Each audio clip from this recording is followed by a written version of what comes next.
बच्चों, कैसे हैं आप लोग। आई होप आप लोग बहुत अच्छे होंगे। और लास्ट लेक्चर बच्चों मैंने एक्सरसाइज 13.3 कंप्लीट करवाया था, जिसमें मैंने आपको समझाया था सॉलिड फिगर को हॉरिजॉन्टल कट लगाते हैं तो कौन सा शेप बनता है, वर्टिकल कट लगाते हैं तो कौन सा शेप बनता है। ये मैंने आपको प्रैक्टिकली करके आपको एग्जाम में कैसे लिखेंगे ये भी चीजें मैंने आपको एक चार्ट के बना करके मैंने आपको दिखाया था। अगर आपने वीडियोस देख रखा है तो वेल एंड गुड, बहुत अच्छी बात है। तो चलिए आज हम कवर करने वाले हैं एक्सरसाइज 13.4 जो बुक्स का क्लास 7 का लास्ट लेक्चर से बच्चों NCERT का। ओके, तो चलिए हम देख लेते हैं। सबसे पहला क्वेश्चन क्या कह रहा है, अ bulb is kept burning just right above the following solids. यहाँ पे देखो कुछ सॉलिड्स दिए हैं जो हमें बॉल, ये जो शेप आपको दिख रहा है ये बॉल है, ये सिलेंड्रिकल पाइप है बच्चों, और ये बुक है, राइट। तो इनके जस्ट अबव, इनके जस्ट अबव आप देख पा रहे होंगे कि ये बल्ब है, राइट। अच्छा, अब कह रहे हैं name the shape of shadow obtain in each cases. अच्छा, यानी ये जो हमारे पास सॉलिड है, इस सॉलिड के ऊपर ये बल्ब को अगर ग्लो करते हैं, यानी इस बल्ब को जलाते हैं, तो इस सॉलिड का शेप कैसा बनेगा ये आपको बताना है। अगर पॉसिबल हो तो कह रहा है कि आप रफ स्केच भी ड्रॉ कर सकते हैं। तो लेट्स सी, हम एक एक करके देखेंगे। सो हियर इज दैट, देखो ये बच्चों बल्ब है और ये सॉलिड है। तो ये सॉलिड क्या है बच्चों, स्फेयर है, यानी बॉल है। तो बॉल स्फेयर का बनता है, तो ये कैसा बनेगा, यानी फर्स्ट की अगर मैं बात करूं तो पहला जो है ना बच्चों ये सर्कल ही बनेगा। यानी आप इनको देखना, प्रैक्टिकल करोगे तो ये सर्कल बनेगा। तो आप ऐसे CIRCLE सर्कल लिख सकते हैं। अब आप यहाँ पे देखिए, यानी ये जो हमारे पास सिलेंड्रिकल पाइप है, तो इस सिलेंड्रिकल पाइप में अगर यहाँ पे आप लाइट जलाते हो, इनके ऊपर एवं बल्ब जलाते हो, तो इसका जो शेप बनेगा यानी शैडो बनेगा वो क्या बनेगा।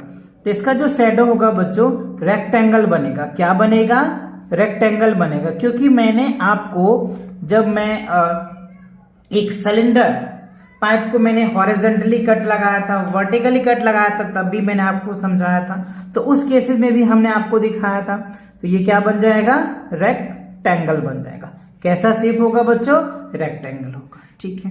अच्छा, अब आप यहाँ पे देखिए, ये हमारे पास बुक है और यहाँ पे बल्ब जला रहे हैं, तो इसका जो शेप बनेगा वो कैसा बनेगा बच्चों, इसका भी शेप क्या होगा, रेक्टेंगल ही बनेगा। तो आप इस तरीके से इनका चाहो तो बना लीजिए फिगर, और यहाँ पे आप लिख दीजिए क्या होगा, रेक्टेंगल हो जाएगा। क्लियर, तो ये बातें आपको समझ में आ गया, ठीक है। अब देखो सेकेंड क्वेश्चन, आप इस तरीके से फिगर बना करके नाम लिख सकते हैं, है ना। अब देखो सेकेंड क्वेश्चन में आपसे क्या पूछा जा रहा है। सेकेंड क्वेश्चन भी काफी इंपॉर्टेंट है बच्चों। सो हियर इज दैट, कह रहे here are the shadows of some 3D object. अच्छा, 3D कह रहे आपको यहाँ पे कुछ दिया हुआ है, 3D शेप्स का शैडो, 3D शेप का शैडो आपको दिया जा रहा है। व्हेन कह रहे when seen under the lamp of the overhead projectors identify the solids that match each of the shadow, there may be a multiple. So here is that, देखो ये सर्कल है, ये स्क्वायर है, ये ट्रायंगल है और ये रेक्टेंगल है।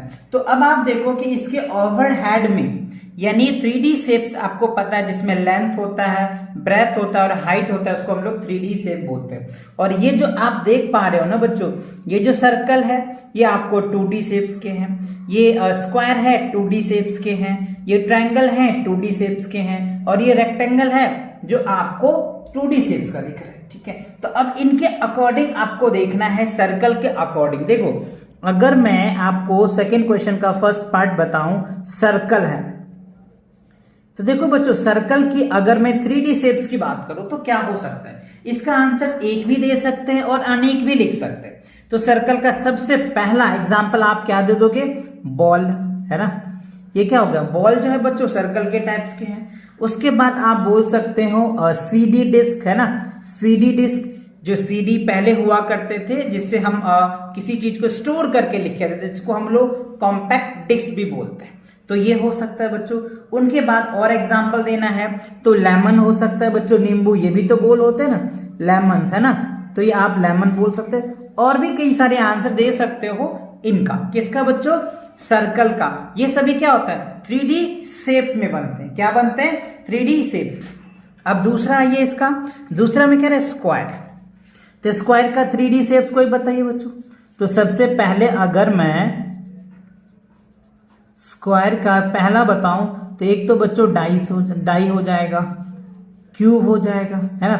ये सब क्या, और भी कई सारे एग्जांपल आप देख सकते हैं। डाइस, लूडो की गोटी तो बच्चों आपने देख ही रखा है, वो भी आपके स्क्वायर का बना हुआ होता है। उनके जितने भी सरफेस होता है, जिनके जितने भी फेस होता है, वो सभी स्क्वायर का ही बना होता है।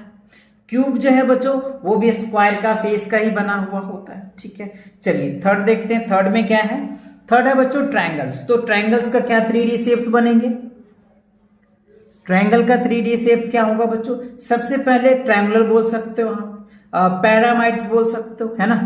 चलिए लिख देते हैं जिससे कि आप समझ पाएंगे। TRIANGLE, ट्रायंगल का क्या हो जाएगा बच्चों? पैरामाइड बोल सकते हैं।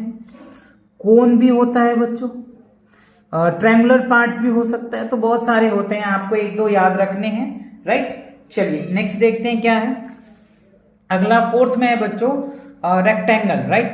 तो देखो रेक्टेंगल्स का क्या आप लिख सकते हैं फोर्थ वाला पार्ट में, रेक्टेंगल। तो ये रेक्टेंगल तो बच्चों 2D है, तो इसका यूजेस आप क्या कर सकते हो? सबसे पहले आप बुक बोल सकते हो, बुक्स भी होते हैं बच्चों।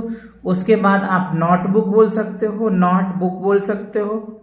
ठीक है, क्यूबॉइड बोल सकते हो। बहुत सारे ऐसे एग्जांपल्स हैं, आप इनको बोल सकते हो। सिलेंडर बोल सकते हो, राइट। तो ये क्वेश्चंस क्लियर हो गए। इसमें आपको 4 पार्ट ही दिए जा रहे थे, सर्कल दिए जा रहे थे, स्क्वायर दिए जा रहे थे, ट्रायंगल था और रेक्टेंगल्स था। तो ये चीजें क्लियर हो गया। चलिए थर्ड क्वेश्चन को क्या कह रहा है कि examine, right, examine if the following are true statements. तो आपको बताना है कि एग्जामिन्स के अकॉर्डिंग ये स्टेटमेंट ट्रू है या फॉल्स है। So here is that the cube can cast a shadow in the shape of the rectangles. तो यहां पे हमें क्या कह रहा है, जो क्यूब है बच्चों ना, क्यूब का जो शैडो है वो रेक्टेंगल हो सकता है क्या, ये आपको बताना है। ठीक है, तो कैसे इसको बताएंगे?